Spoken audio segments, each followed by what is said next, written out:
আসসালামু আলাইকুম রহমতুল্লাহ। দেশ ও প্রবাস থেকে যারা আমাদের ভিডিওটা দেখতেছেন সকলকে জানাই আন্তরিক শুভেচ্ছা অভিনন্দন। আজকে আমাদের দ্বিতীয় বেসের বাচ্চার ফাউল পক্স ভ্যাকসিনের দিন। আজকে আমরা আমাদের বাচ্চাকে ফাউল পক্সের ভ্যাকসিন করব।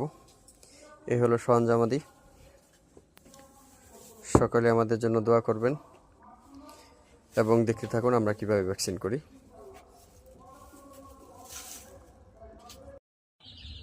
ভ্যাকসিন গোলানো হয়ে গেছে, এখন আমরা ভ্যাকসিনগুলো দিব।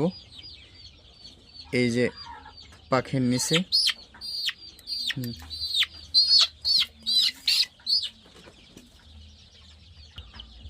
এভাবে একটা করে ছিদ্র করে দিলেই হবে, বেশি দেওয়া লাগবে না। প্রতি একটা মুরগিতে এভাবে একটা করে ছিদ্র করে দিবেন। আমরা দুইজন লাগে অন্তত ভ্যাকসিন করার জন্য। একজনে এই সুইচে ভ্যাকসিন নিবে, আর একজন এইভাবে একটা করে ছিদ্র করে দিলেই হবে। ভ্যাকসিনগুলো একদিকে পর্দা দিয়ে এভাবে পর্দা দিয়ে এক সাইড থেকে দেওয়া হবে, আর এক সাইডে রাখা হবে। এই যে বাচ্চাগুলো আর এক সাইডে আছে, এভাবে আপনারা ছেড়ে দিবেন, তাহলে মুরগির বাচ্চা এলোমেলো হয়ে যাওয়ার কোনো সুযোগ নেই। এক সাইডে থাকবে, আরেক সাইডে নিয়ে ভ্যাকসিন দেবে। আবারও দেখাইতেছি ভ্যাকসিন দেওয়ার নিয়ম।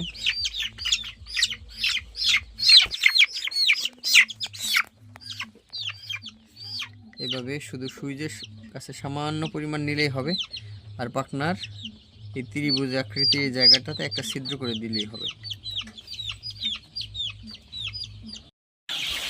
ভ্যাকসিন দেওয়ার পর ওরা এই যে এইভাবে বসেছিল, এখন এগুলোকে এইভাবে ছেড়ে দেব এবং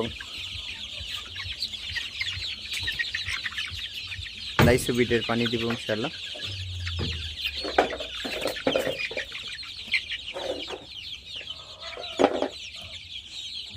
সকলে আমাদের জন্য দোয়া করবেন এবং সকলের প্রতি একটা দাবি,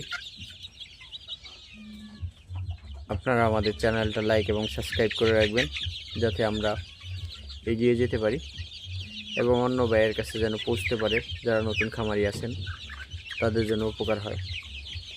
আসসালামু আলাইকুম রহমতুল্লাহ।